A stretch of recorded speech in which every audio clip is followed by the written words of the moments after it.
speech will start in 3, 2, 1. Visualize a society where innocent Syrian civilians are torn apart by civil war, only to face the chaos of a renewed conflict because interrogation and unity aren't supported. This is the reality that the opposition supports, one where instability replaces order and mistrust replace unity. It is for this reason that I'm so proud to stand in proposition today. Now, before I move on to my arguments, I would like to begin with my framing of the debate. The goals and likelihood of successful collaboration between the stakeholders, what exactly government burden is, as well as what the process of interrogation would most likely look like. We can identify that the main stakeholders in this debate are the SDF, a military formed in 2015 during the Syrian civil war, primary combat to the Islamic State of Iraq and the Levant. The Syrian government led by President Ahmed and the 23-member cabinet that replaced caretaker government that had been in place since December 2024, along with the countries that previously or still play a role regarding the formulation of or process of interrogation within the Syrian government. The SDF leadership, Commander Mazu Adabi has committed publicly through formal agreements to interrogate its civil and military institutions under the Syrian government, signaling willingness to end the autonomy. As quote by Adabi, he stated, "We are committed to Syrian unity. With the requirements of equal representation and the equality of minorities within the country, such as Kurds, the Syrian government, on the other hand, especially President Ahmed al-Sharaa, is very adamant on the notion of a unified and well-integrated integrated Syrian nation." On September 24th, the Syrian interim President Ahmed al-Sharaa addressed the UN General Assembly and spoke about the country's attempt to rebuild itself after years of conflict. Syria has transformed from a country that explored crisis into a historic opportunity to establish peace and prosperity for Syria and the entire religion, Sarah said. The burden that we have on the opposition side is to prove how the integration of the SDF into the Syrian government would actually provide benefits and outweighs the harms, creating a relatively stable country. Having said that, what exactly would the processes of integration actually look like? And why are we inclined to actually believe that it would succeed? The SDF leader, Muzamu Abi and Ahmed al-Sharaa signed the US-backed contract agreement, which actually implemented a countrywide ceasefire and laid out principles for the integration into the new Syrian government. It envisaged equal representation for minorities in the political process and proposed integrating the SDF's military and civilian structures into the new Syrian state, while allowing the SDF to actually retain the control over border posts and oil fields in Kurdish areas. Although the process of implementation in regards to this agreement has actually stunted, we can actually assume that if more negotiations in regard to equal representation and stability in international societies are actually made, progress can actually once again be made. Okay, now that I've finished my framing, I would like to begin with my first argument on government legitimacy and recognition within the international world.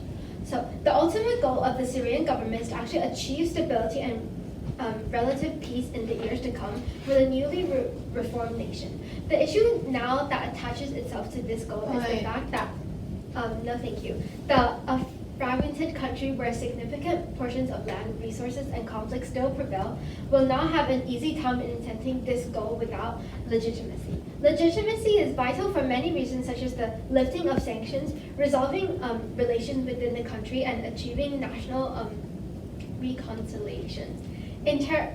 Integration of one of the Syria's largest and most organized military rebel forces would not only cement the notion of unified and effective control over Syria, it would actually also serve as a claim to the government's right over sovereignty and individual actions.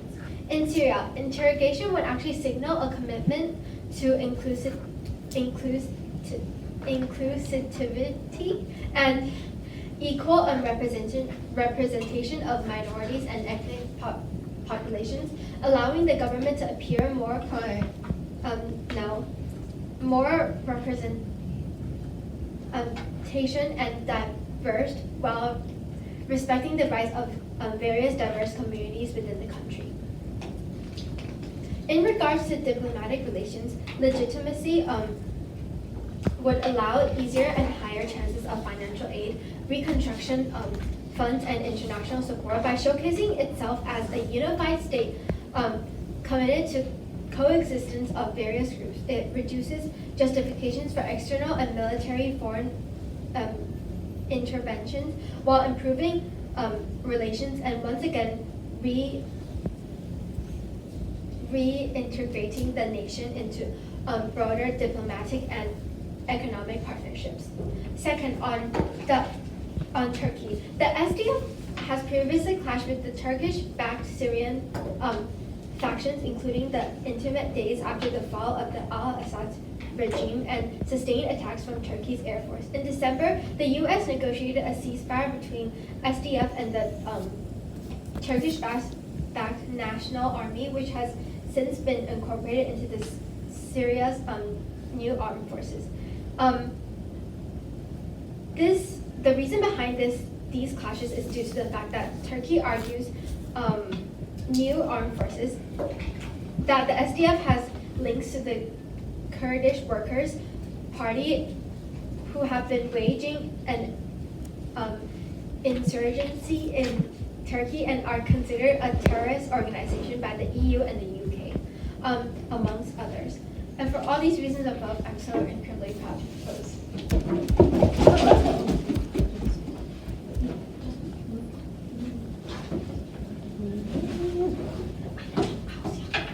Yeah, thank you so much, Prime Minister, for that speech. I'd like to call upon Leader of Opposition to begin the substantive speeches for side opposition. Here.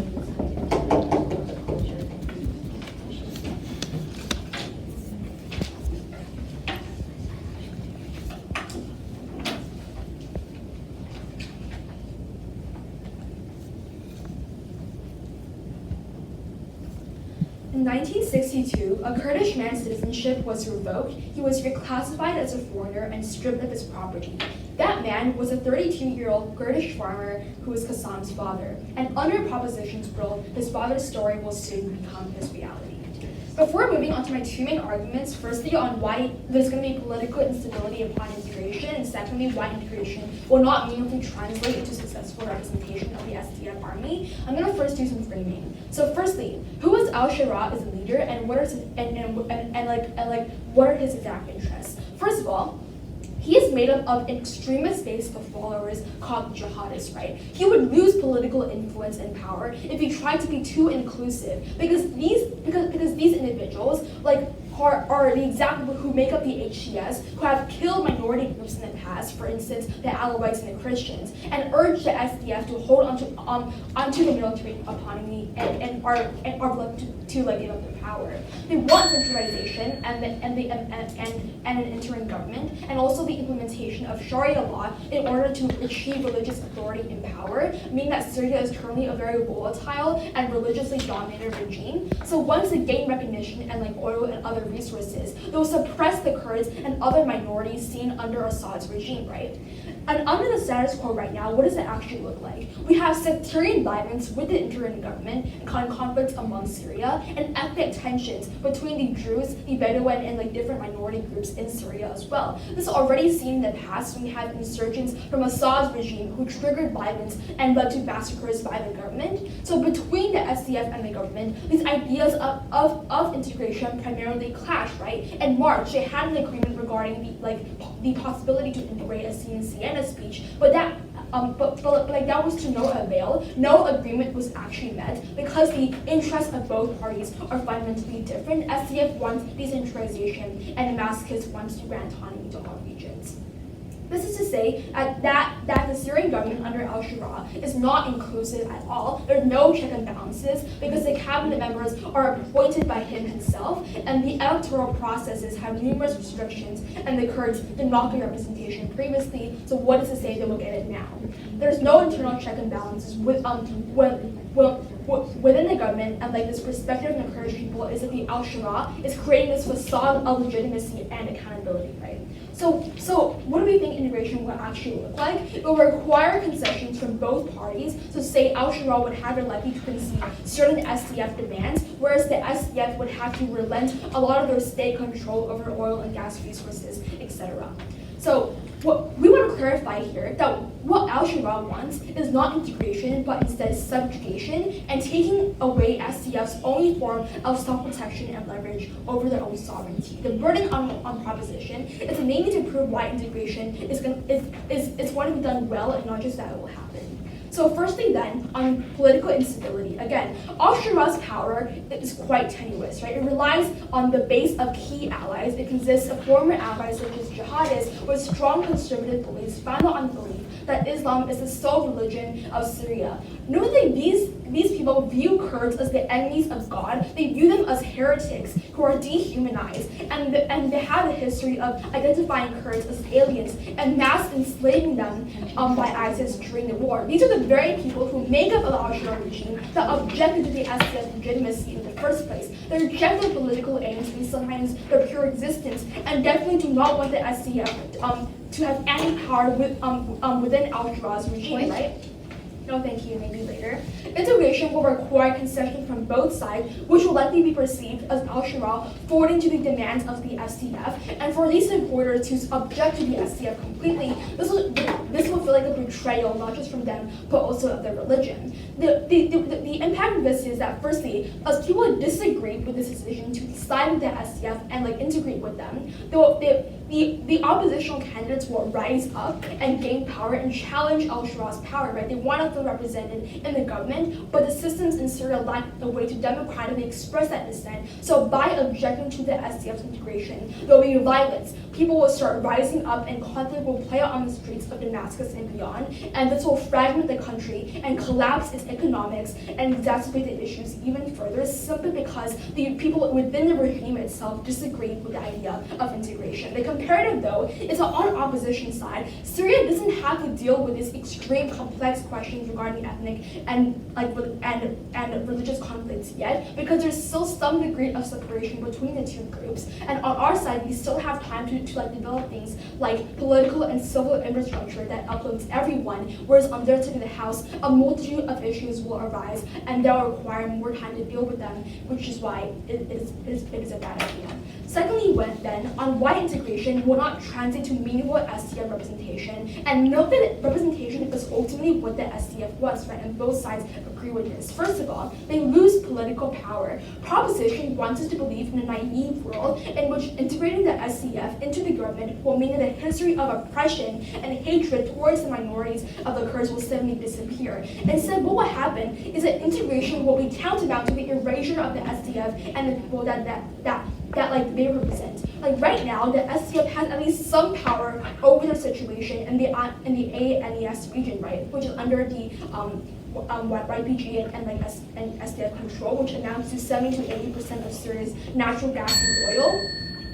In Proposition's role, they lose the strategic control and leverage. It's already seen the fact that, in the status quo, that al-Sharaa's government is not very diverse, and he mostly represents his own political beliefs. 1/3 of the parliament seats are appointed by him himself, and it's his base of loyalists. They're unlikely going to relent these seats to people who are the Kurds, and the SDF is unlikely to be a part of that system who has been majorly repressing them in the past. Again, the political base is very jihadist. They're very unlikely to fully integrate seamlessly within that system.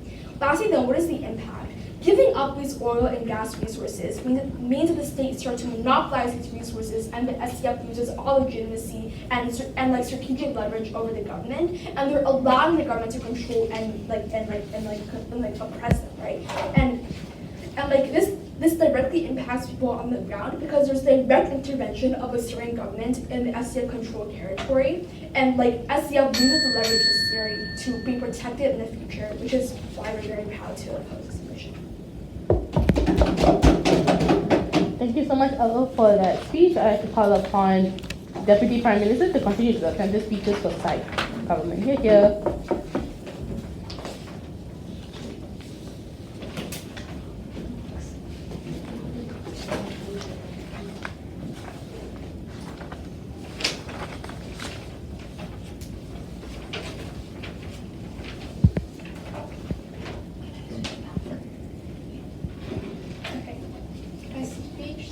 In 3, 2, 1. Integration is not an act of concession, but the only way to unify and stabilize Syria in the current status quo. It is on these grounds that we are so incredibly proud to propose today. 3 things I want to do in my speech. First, reclarifications, then rebuttals, then moving on to some extensions. Given that, I want to jump into some reclarifications. I want to first look at what exactly the integration process looks like on our side of the house.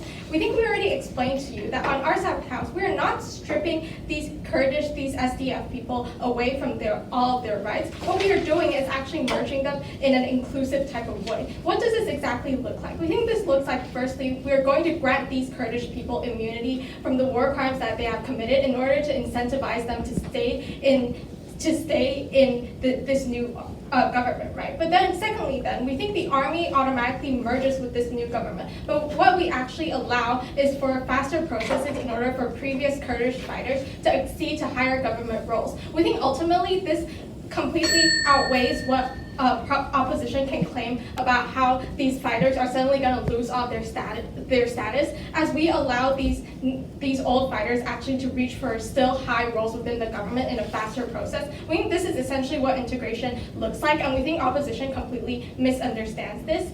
Given this, I want to move on to 2 rebuttals on their 2 arguments. Firstly, they tell you about political stability and how people are going to identify these Kurdish SDF people as aliens. We argue that it's actually worse on their side of the house. Why is this the case? We think this is the case for 2 reasons.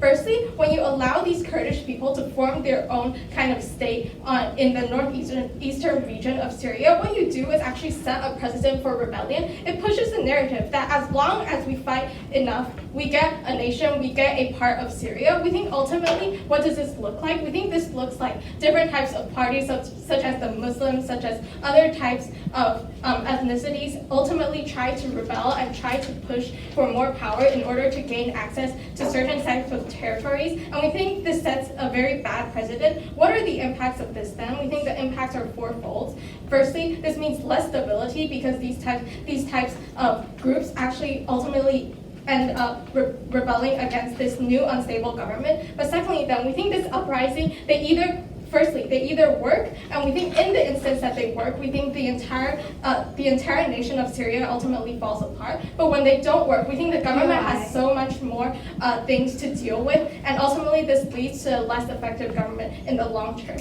But lastly, then we think the citizens actually end up losing trust and credibility of the government because the government is allowing the fragmentation to occur in this country. Before I move on to my next rebuttal, then your POI. Why exactly is the integration within the Syrian government good for the SDF forces? That leads me very nicely to my next POI, next rebuttal about how actually SDF power is not going to be misrepresented in al-Sharaa's regime. We think opposition completely mischaracterizes and misunderstands the status quo. The SDF has literally been fighting for years against terrorist organizations such as ISIS. The SDF is the one who has leverage, who has power here. And we think ultimately when the SDF integrates, it's actually the government who has to concede more and who has to bow towards the SDF in order to allow this integration process to happen. We think this integration we think the SDF has more power for a few reasons. Firstly, obviously they've been fighting for ISIS for a very long time. But then secondly, they've received funding from the West in order to combat these terrorist organizations. And we think thirdly, because this new government is obviously less stabilized, we think the SDF has the right to fight for more power. And actually al-Shara's presidency and government will actually have less leverage and will have to pay more attention in order to give these Kurdish more equal representation. Therefore, their 2 points don't stand.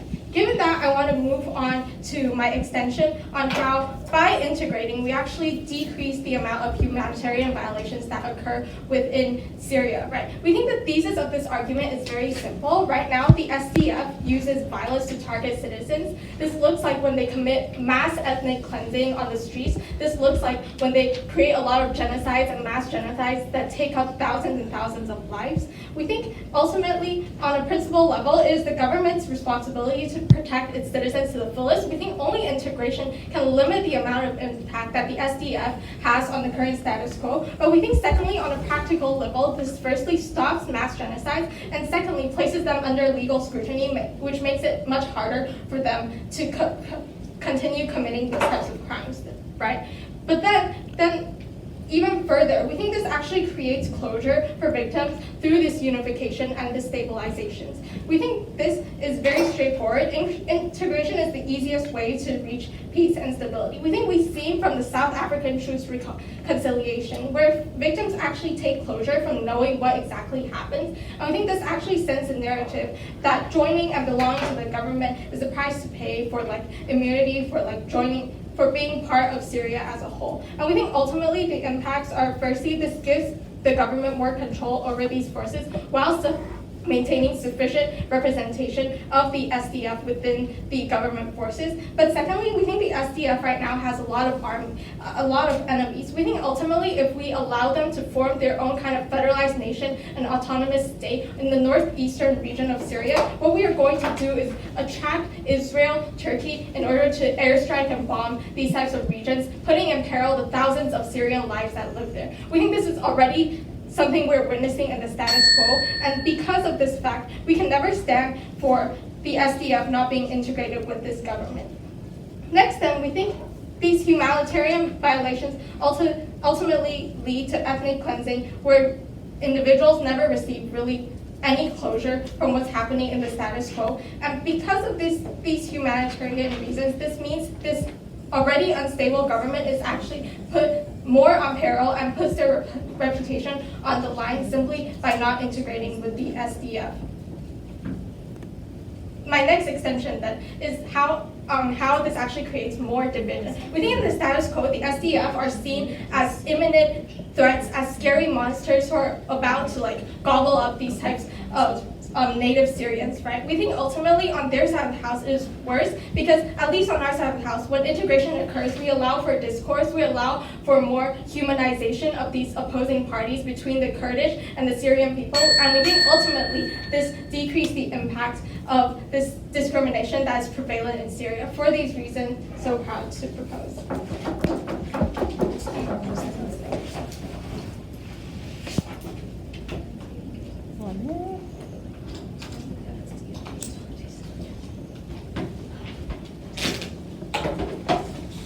Thank you so much, Divya, for that speech. I will call upon the other to contribute to the speeches for opposition. Here.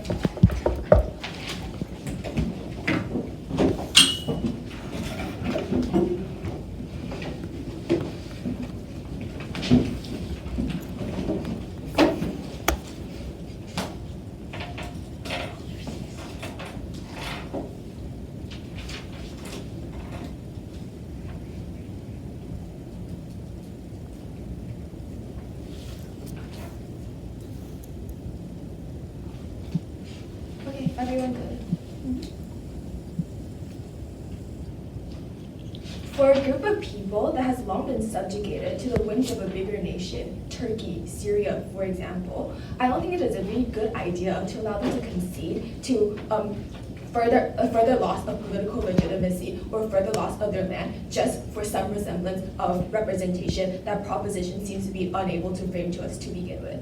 I want to give two main pieces of responses with regard to two questions I want to engage with. The first on legitimacy and the second on regional stability. First piece of response then towards integration. The main proposition push here is that because you're able to provide the Kurdish people immunity from war crimes and promise them more peaceful integration, that is the incentive for them to do so well. To this I have three responses. The first, the fact that their actions of protecting their own homeland is labeled as a war crime when the SDF army has literally not committed a literal war crime is already an extremely insulting characterization imposed by Syria. So I would argue that probably this is already a sign that there's going to be massive antagonism towards both parties and that integration is likely not going to be done well. But second, they give no incentive structure for peaceful integration. For al-Sharaa, for example, who has a massive supporter base of jihadists, of loyalists who hate the Kurds because of cultural or religious reasons, there's absolutely no incentive for them to want to integrate the Kurds within their own military system, for them to give them immunity from war crimes if they truly do believe that they have committed so many. So I would argue that under their side, peaceful integration is just unlikely from the get-go. Even if there is some resemblance of integration, it is unlikely to be done well. The second thing I want to respond to is that they tell us that there's going to be a bad precedent, that fighting means you're able to gain more territory. The first thing I want to note here is that this is an extremely problematic characterization because no group of people is going to fight a war because they want to do it for fun or because there's a precedent set. It is because that they feel like them as an individual or as an ethnic group deserve sovereignty, deserves identity that they have not been granted by international actors. So I would argue that this is not a bad precedent, but rather a sign that ethnic groups that have long been subjugated by bigger nations then have the ability to fight back, then have the ability to get back their voices. I don't understand why this is a bad thing. I want to go to my first question then on which side better advances Syria's legitimacy. Because the main government push we get here is that Syria's desire for global legitimacy means that good representation will happen. This is the only piece of mechanism that comes out throughout their entire speech. But two things I want to know under this. The first is that I would posit that al-Sharaa probably cares more about internal legitimacy than global legitimacy. Because if your country is breaking apart internally, probably that is going to be your main priority. Al-Sharaa's majority of supporters base are jihadists who do not like the Kurds. Al-Sharaa's government is extremely unstable because he himself has set up an interim presidency by which the people are able to elect him out, for example, or start another civil war, or have a military coup, for example. The government is extremely unstable. I do not think his utmost priority will be to get global legitimacy. But second, the vast amount of loyalists within his party are not in support of Kurdish power because of religious or cultural reasons. So probably there's going to be an extreme lack of support even if al-Sharaa individually has extremely good intention. So they need to characterize to us as whether the integration is likely going to be done well, both on an al-Sharaa level but also on his supporters. We have not gotten that even at this point. So I just don't think they're going to be getting any form of global legitimacy, but rather they're going to create another civil war if they're forcefully integrating the two groups. The second thing I want to know under this is that the expectations of representation, even on a global stage, even for global legitimacy, is an extremely low barrier.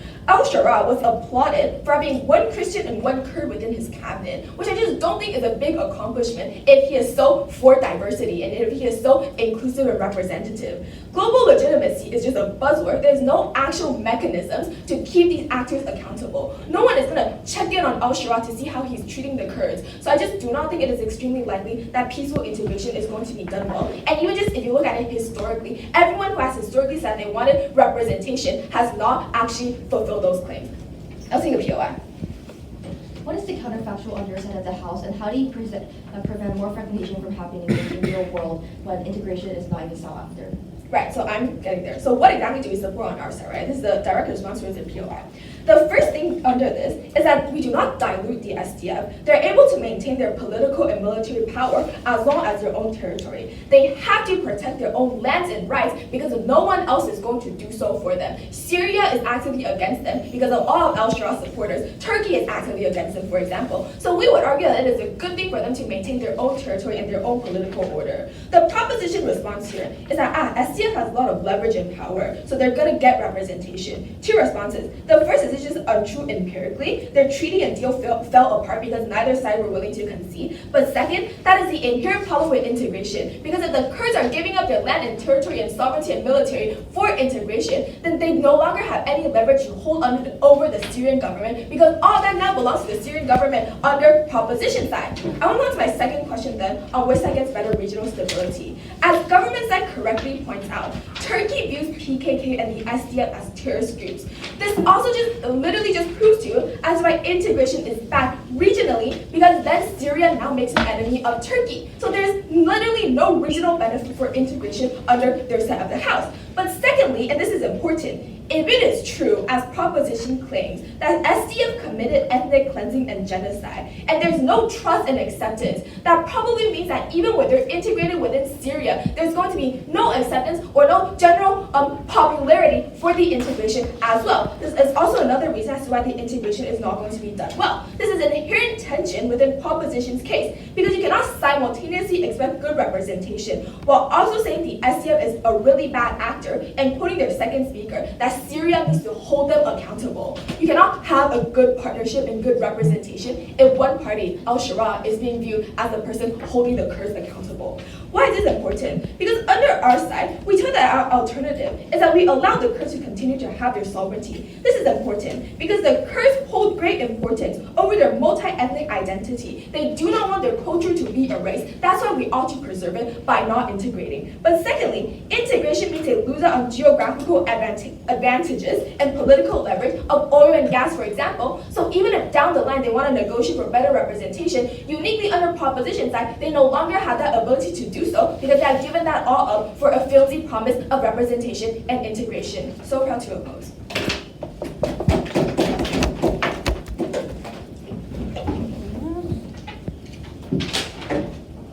Thank you so much, Yellow for speech. I'm so sorry guys that there is no bell on my side. I don't know why my timer is not working. But yeah, to end this attentive speeches from side government, I'd like to call upon government whips. Here. Do we need time? Okay.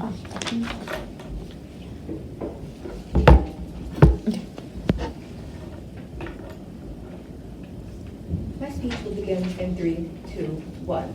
What opposition side fails to understand and identify is that once a group and minority is already being actively discriminated against, fragmentation and allowing them to have their own federalized autonomous state is not going to help solve the issue. Very proud to propose. Now, I'm going to start off with a few brief rebuttals and then go on to the points on how we're winning before making clashes as well as directly responding to opposition case. Now, first off, a few brief rebuttals to their second speaker. Number one, the second speaker has stated that us as the government side have not provided an actual stance on how integration is going to go well and why there's going to be an incentive for government organizations to allow this peaceful integration to succeed. Now, ultimately, we believe we do have answered this question already, but for the sake of it, I am going to reiterate it once again. Number one, as said by our framing in my first speaker, we have already stated that this integration will be gradual, meaning that the government is going to be gradually accepting these SDF forces and allowing them to have immunity as well as a higher chances of rising in their ranks. This means that not only will the SDF be more incentivized as they were going to be publicly protected and officially by the military and governmental force, they are also able to gain more benefits from joining the Syrian government rather than being discriminated against as having their own federal autonomic state.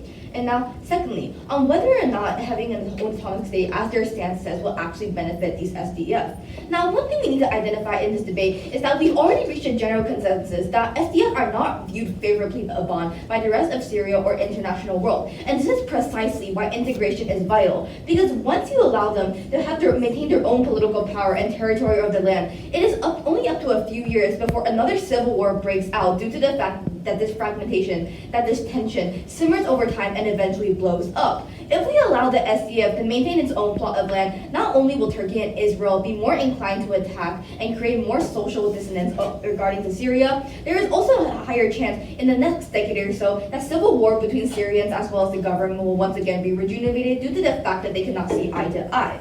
Now, moving on to whether or not the treaty will actually succeed due to the fact that apparently the March 13th failed. Now, one thing we have to say to this is that although the treaty may have been stunted at the start, we believe that this is due to the fact that the SDF want equal representation of Kurdish rights. And we see that this is already a step going forward because the Syrian government understands that they need the power and resources on the Syrian side. The SDF controls nearly 90% of oil as well as 45% of gas reserves in the Syrian nation, meaning that the government has less leverage over the hold. Meaning if negotiations are to continue and legitimacy as well as integration under President Ahmed al-Sharaa negotiations are to continue, it is highly likely that both parties will be able to gain what they want. Now, why exactly is a case of discrimination better with integration rather than separation? Now, before I continue, you seem to disagree. Regardless of resource integration or benefits, you just conceded that the Syrians do not like the Kurds. Why is integration likely to be good down the line? Now, this is precisely why we believe integration is needed. Because if you do not integrate a faction that is widely disliked by a majority of the Syrian population, it is only up to a matter of time before these extremists, before these populations and racists who view these Kurds as less than human are going to attack on that autonomous nation. The only way to successfully protect these Kurds and to successfully protect these SDF is by integrating it into an official Syrian government as well as military in order to place a veil of officiality, allowing them to be protected by the government and allowing less dissonance as well as discourse among populations.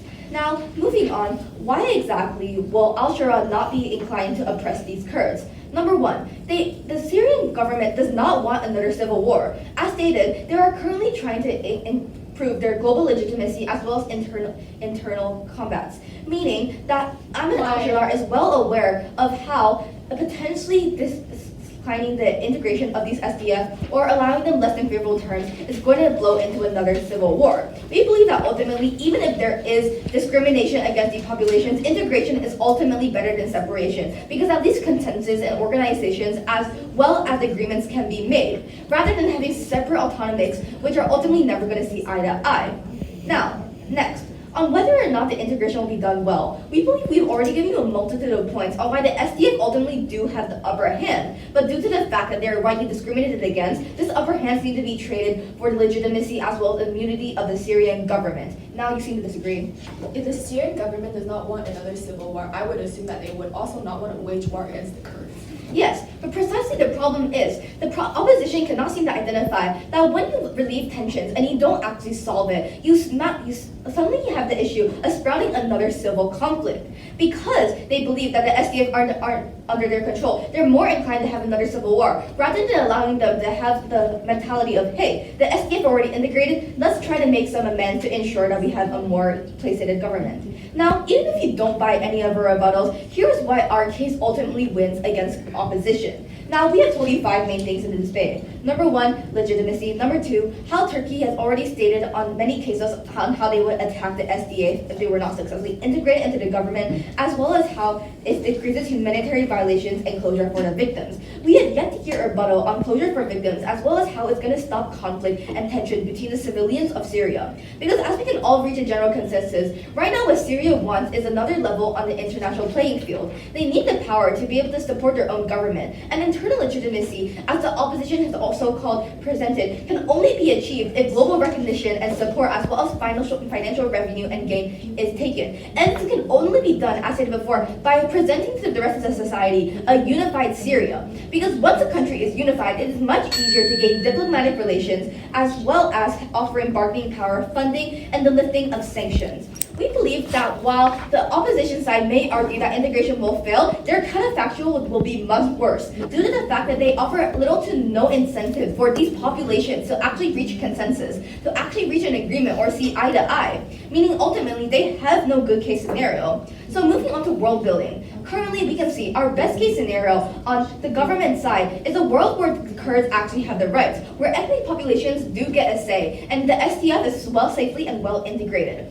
Our worst case scenario, on the other hand, is the possibility of discriminatory practices. But ultimately, there are still chances for relationships as well amendments and agreements to be made. Now, on the opposition side, their best case scenario is a society where the Kurds are separated, where tensions continue to simmer and a civil war breaks out. And their worst case scenario is where the SDF, instead of safely residing in the country, they choose to consider prolonging these humanitarian attacks, committing mass genocides, as well as ignoring the international state of things. So for all these reasons and above, I am very proud to propose. Thank you.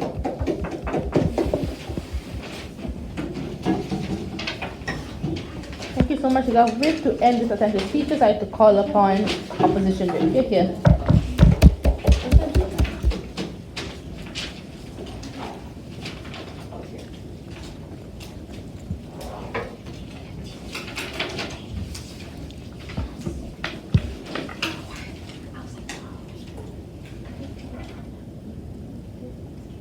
When you allow an interim government with barely any check and balances against it to receive the control over the countless futures of the Kurdish minority, that is when everything goes downhill. Minority voices become shushed, representation becomes a false hope that is ungraspable on their side of the house, and unity becomes nothing but a chant of spiraling delusion in a soundproof room.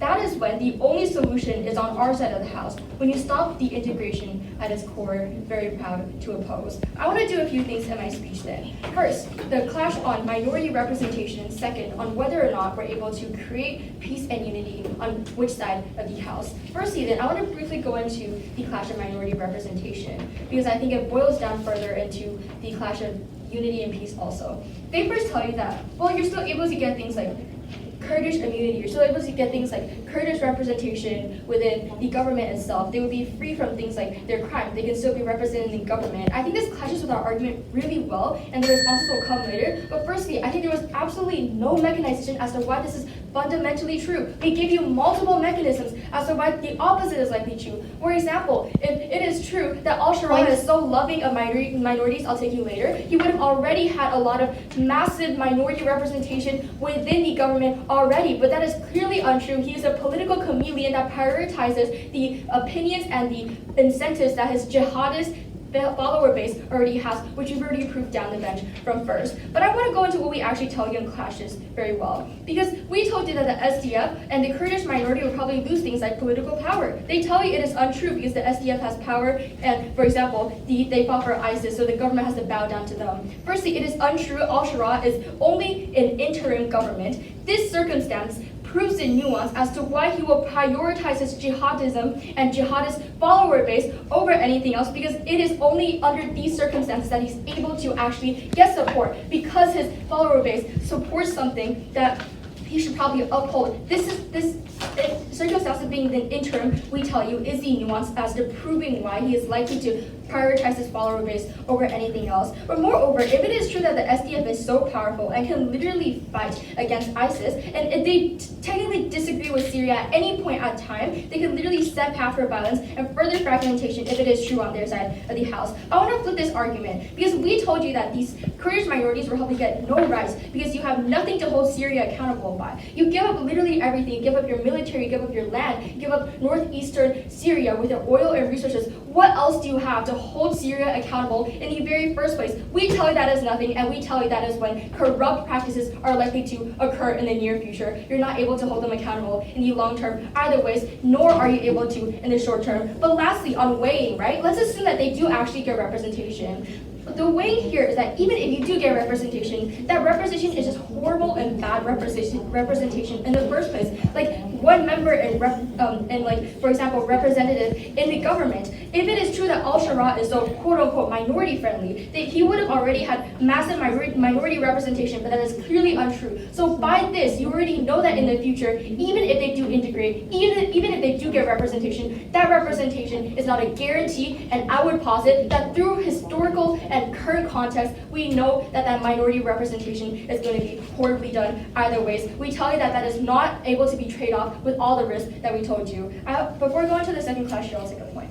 how is representation going to be skewed on your side due to the fact that fragmentation is going to continue worsening tensions between these ethnic groups? Okay, I'll actually go into this later into my worst case scenario, but I think that on our worst case, even if we do perpetuate things like the status quo, even if there is fragmentation, even if minorities continue fighting for their rights, I think that is the right path to go because minorities are not fully quashed under the oppressive system that you so proudly propose for on your side of the house. I want to then go into the clash of creating peace and unity, right? They first tell you on their side of the house that you're able to get things like government legitimacy, you achieve peace and unity. Firstly, I want to question the legitimacy of this claim because what is the mechanism behind this? Why is integration suddenly going to create quote-unquote equal representation and a diverse community and unity? Because I do not know what kind of utopia they're living in. They jump from things like integrating to yay, we hold hands and sing and praise Allah. Their impacts sound very good, but insofar they don't actually prove to you step by step where they get there. I don't really think that they actually get their impacts of getting international aid, for example, improving relationships, unity and stopping genocides, and their impact of closure. But moreover, secondly, assuming that this is actually true, we would still tell you that this argument is fundamentally wrong because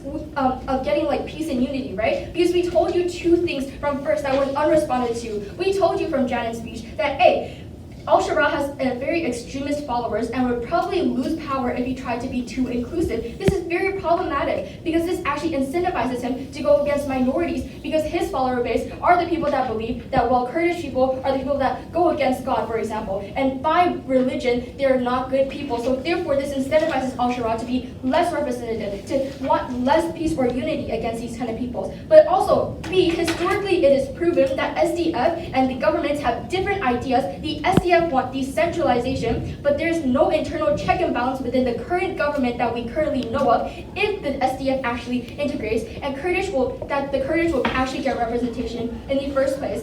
Thirdly, they can see that Syria does not want war. So per their logic, right, if Syria does not want war and SDF does not actually integrate, then none of the impacts they put on our side of the house will happen. No conflict arises, no civil war arises, no actual huge, massive, bad fragmentation will happen. People will just continue to coexist peacefully within their own spheres. I just do not think that that is a bad idea at all. But lastly, I want to respond to their idea of, oh, if you resist integration, you set a precedent to rebellion and fragmentation. I think Valerie points this out really, really well, that even if it is a precedent to rebellion and fragmentation, it's actually good because it shows that you will not exist under a bad government that oppresses your rights. But moreover, even in our worst case, we would tell you that what would happen is you perpetuate the status quo. But in their world, there's no guarantee of representation after integration. We would tell you that this leads to more violence. I'll prove this in a little bit. Lastly then, I want to go into our side. What do we tell you? We tell you that this leads to political instability. This is very, very important because the SDF literally gives up all of what they have, like oil, gas resources, state monopolizes on their resources. This weighing here is very important because firstly, we win on long term. Even if they do set conditions and it currently works within status quo, there's no guarantee that this difference in religious and overall ideas will not clash in the future and go into more conflict in the future. It's like putting two magnets of the same charge together in a box and then lifting that later. But the likelihood on our side of the house is that we would probably be able to get more representation ever than they would because of the fact that there is no guarantee of any representation on their side of the house. There is no leverage power, and for all those reasons, we're very proud to oppose.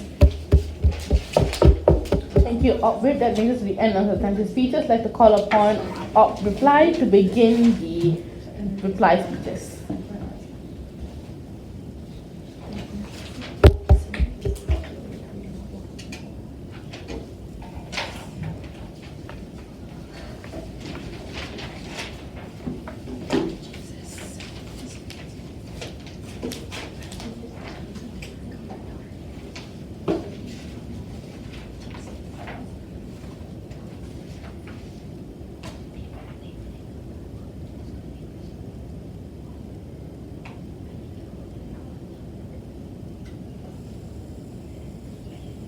Okay, so in this speech, I'll be talking about two main clashes. Firstly, on the first clash, on which side is better for the SDF and fulfills the SDF interest to a greater degree. And secondly, why the status quo is better, even if we concede that there'll still be some tensions that exist. And we're gonna prove why that tension is exacerbated and on the side of the house, right? So first of all, side proposition from the very get-go illustrates this very idealistic role in which the SDF will seamlessly integrate within the government and the military. military, and somehow this will immediately halt the possibility of any form of genocide and ethnic tension. I just think from the very start, this is a very bold claim that it failed to back up with sufficient mechanistic argumentation, which is why I think it is very hard to buy why integration will exist to a very high degree and why it will actually be good, right? But we're going to take it at their best case scenario, where even if you get good integration, we tell you that first of all, you get minimal representation from the Kurds, which is our winning path to victory, and secondly, why they will relapse into civil war regardless, and why civil war is very unlikely on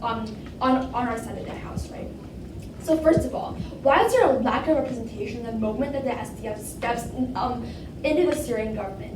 This is because, first of all, even though the Syrian government initially conceded some degree of political representation for the SDF, this is merely going to be symbolic, right? It's going to fuel his facade of legitimacy and giving the Kurds a say in politics. Whereas the moment that they actually acquire this humanitarian aid and require this recognition under the UN and get removed from sanctions, that is the moment in which Syria is going to, al-Sharaa is going to strip away that representation, right? This representation is not going to be long lasting because, again, the SDF is because there's no incentive to do so, given that al-Sharaa has already obtained what he wants in the beginning, which is territorial governance and control over previously SDF-controlled territories. He now gets all he wants. There's no incentive to continue fueling Kurdish representation on their side of the house. And also, Syria gets little to no media coverage nowadays. It's very hard for people to hold them accountable on the international stage. So therefore, there's going to be little to no legitimacy and check and balances within that system as well.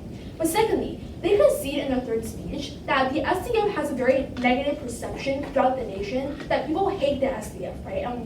They actually prove this fact for us. Why is this problematic?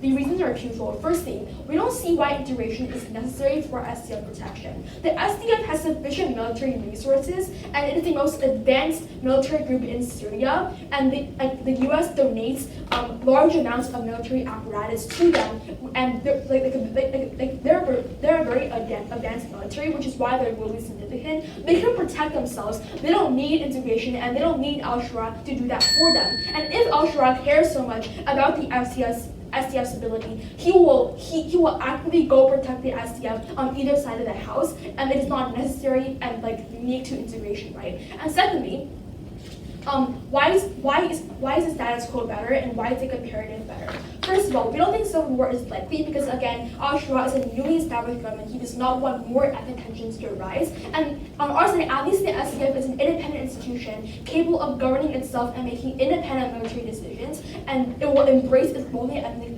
identity, which is stripped away on the side of the house. It will hold some degree of strategic leverage over the regions that they currently control and operate in, which in the future they can use to still negotiate some form of protection and demand, right? So in the long run, we still benefit from the SDF establishing its own Kurdish state and having a decentralized confederation, which is why we prove firstly why we get more stability, and by not sacrificing our opportunity and goal of independence, we're more likely to protect the rights of the Kurdish people. Thank you.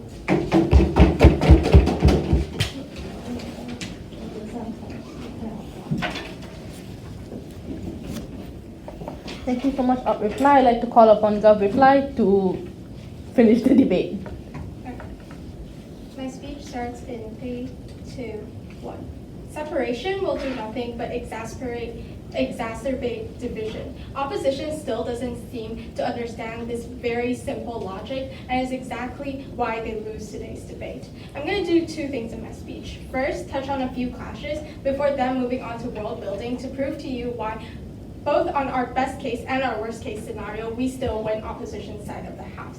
Given that, let's jump into my 3 clashes then. Firstly, the first clash in this debate is whether this integration will be successful, whether it will succeed. We think what we hear from opposition side of the house is a lot of talking about how there's never going to be equal representation. These Kurdish people will be reluctant to obey to the government. But we think ultimately we've already proved to you and we've already provided a mechanism to you about how SDF literally has the upper hand right now. They have the resources necessary for the government to function properly. they are going to be viewed favorably, and it can help them gain legitimacy simply by joining the government. And we think ultimately they have higher technology, they have higher ability to use their weaponry, and all they want is equal representation, which is exactly why we need this integration in order for the Kurdish to not just have representation in an illegitimate way, but have representation in an official way within the government. We think because the SDF has this upper hand right now, they are given a once-in-a-lifetime ability to actually fight for their position, for their equal representation in the government, and we think ultimately this never happens in opposition side of the House.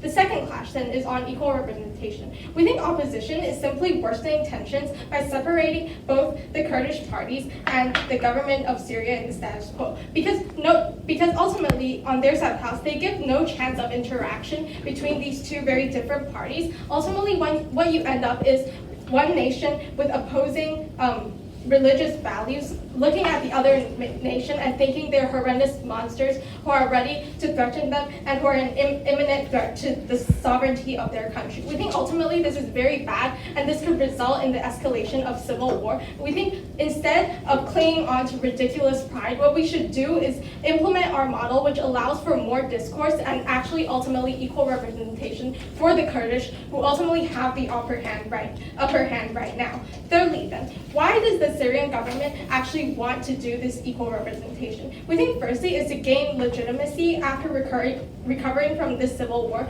We think these citizens have very high hopes for this new government, and in order to maintain this hope, we think it is relatively obvious that they would try to promote less discriminatory thoughts and allow for more promotion of equal representation. But secondly, then, we think they are very afraid of another conflict, another escalation into civil war. So we think ultimately they're incentivized to preserve the representation that is already taking place within their country. Given that, I want to move very quickly to world building. We think in opposition's worst case scenario, what we end up with is literally a failed state right next to Syria. And we think it's very likely that these failed states, these civilians actually turn towards other types of organizations such as ISIS and ultimately wage civil war against Syria and the status quo. But secondly, that even if we take them at their best, we think ultimately they just create an old federalized state with no actually functioning democracy, and ultimately still leads to a failed state where the people in this state are never able to enjoy proper peace and stability. Given that, let's look at our worst case scenario. Then we think in our worst case scenario, sure, we end up with a slightly discriminatory type of government, but at least we get discourse, and at least we give the Kurdish a way to legitimately claim their type of equal representation within the government. And in our best case scenario, we see peaceful integration and actual representation occurring for the first time throughout the history of Syria. For these reasons, I'm so proud to propose.